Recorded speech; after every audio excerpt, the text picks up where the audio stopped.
In a bid to support Africa amidst sanctions, Russian President Vladimir Putin pledged continued grain exports to the continent, including free shipments to 6 African countries.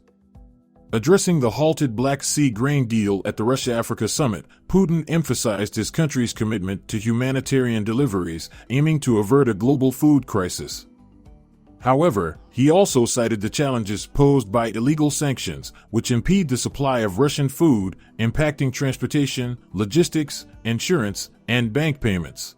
Delegates from various African nations urged for an effective deal on grain shipments to address the food security concerns on the continent.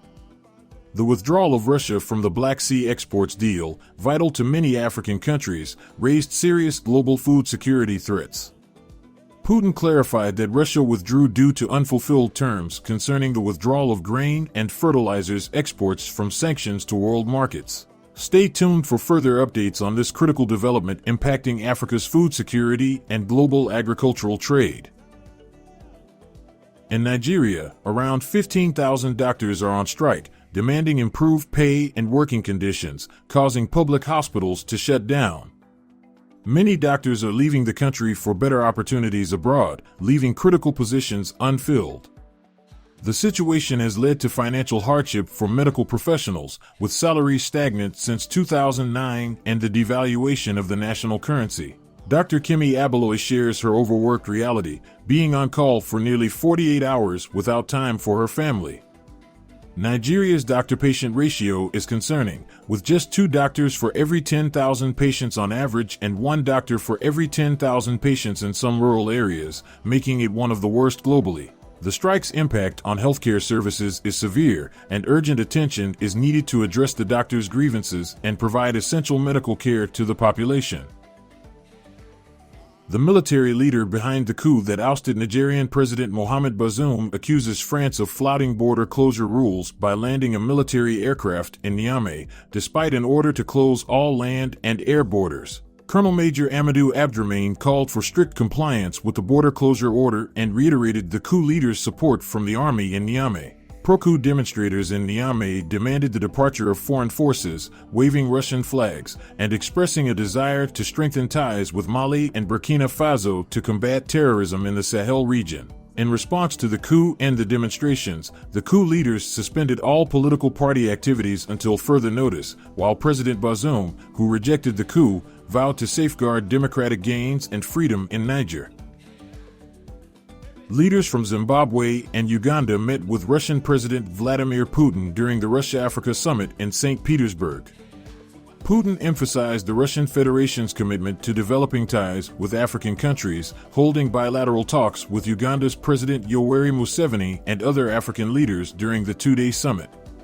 While the number of heads of state attending has reduced to 17 from 43 in 2019, 49 African countries' delegations were present, despite alleged Western pressure to discourage their participation. Zimbabwe's President Emmerson Mnangagwa voiced support for Russia's actions in Ukraine, expressing solidarity with the military operation in the country.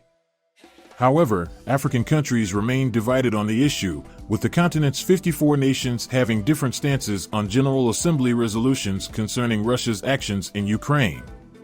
Zimbabwe was among the 17 African countries that abstained from voting on a UN resolution in 2022, demanding the withdrawal of Russian troops from Ukraine. Mnangagwa also criticized the ban on the sale of Russian diamonds on the world market, impacting Russia's diamond operations in Zimbabwe.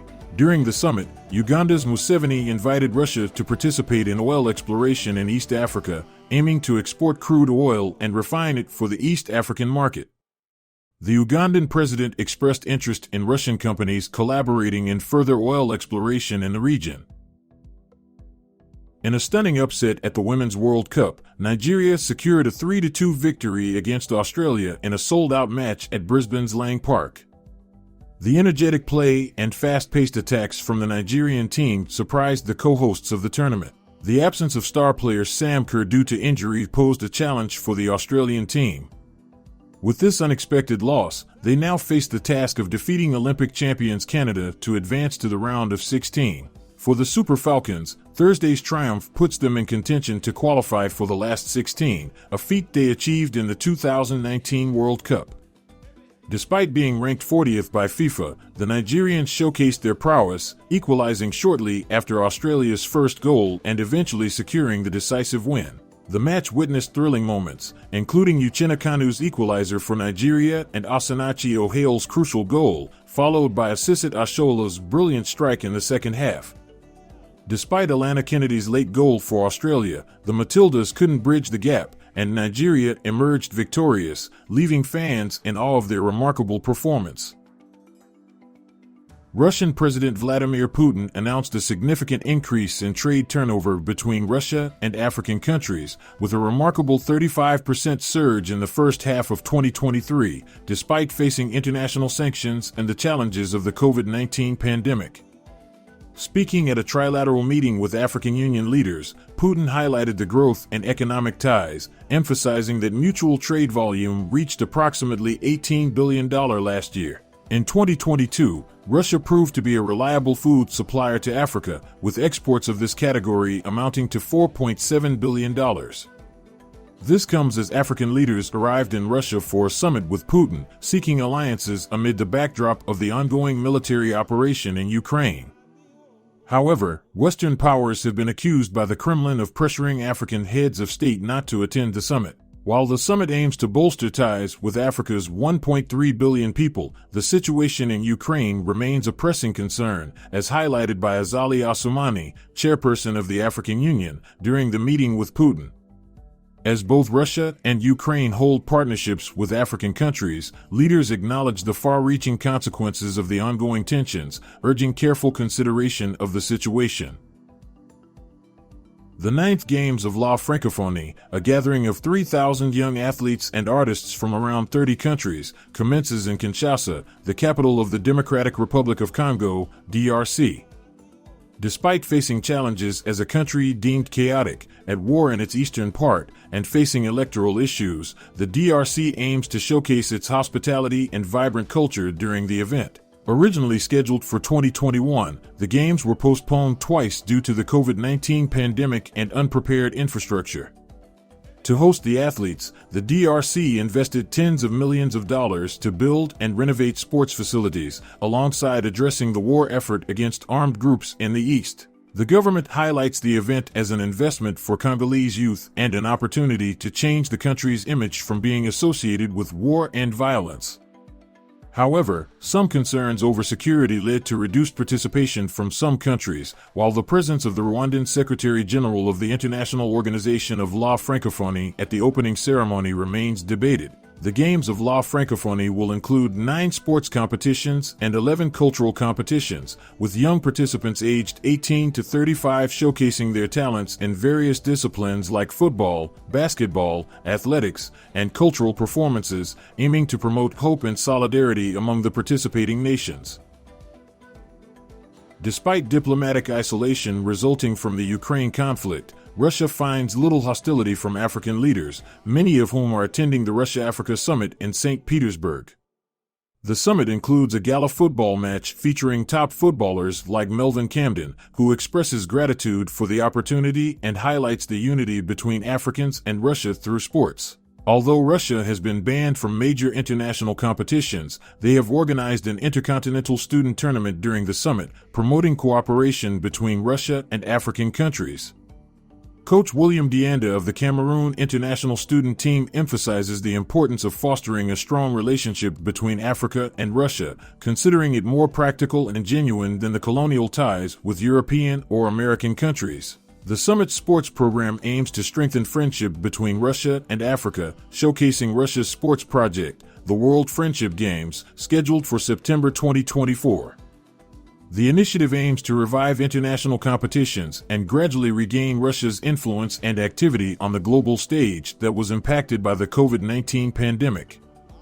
Additionally, the sports program includes a diplomats match, fostering camaraderie between employees from the Russian Ministry of Foreign Affairs and African embassies. French football star Kylian Mbappé has turned down talks with Saudi Arabian club Al Hilal regarding a potential transfer. Speculation suggests that Mbappé may join Real Madrid on a free transfer when his contract with Paris Saint-Germain, PSG, expires at the end of the upcoming season. Al Hilal officials traveled to Paris with a tempting offer of €300 million, $332.6 million US dollars, to secure the services of the France captain. As Mbappé has declined to extend his current contract with PSG, the club has decided to put the 24-year-old forward up for sale. The rejection of talks with Al Hilal indicates the player's potential interest in joining Real Madrid, further fueling speculation about his future.